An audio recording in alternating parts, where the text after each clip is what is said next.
Good morning বন্ধুরা, তোমরা সবাই কেমন আছো? তো আজকে ভিডিও দিতে পারবো না, তার জন্য আমি আজকে কি রান্না বাড়া করেছি সেটাই তোমাদের সাথে শেয়ার করব।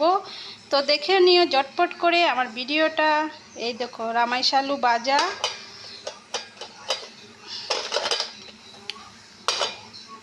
আর এখানে শীতল দিয়ে আর লতা আর কাটল বিচি দিয়ে, দেখো কি সুন্দর হয়েছে। দেখো, লতা, কাটল বিচি আর শীতল। আর এইখানে আছে কি পেঁপে আলুর পাতলা পাতলা একটু ঝুল, মাত্র একটা। এই দেখো, কাঁচা লঙ্কা দিয়েছি আমি, লাল টকটকে দিয়ে একটু পাতলা পাতলা ঝুল বানিয়েছি। কিন্তু আমি একটু টেস্ট করে দেখেছি, খুব টেস্ট হয়েছে।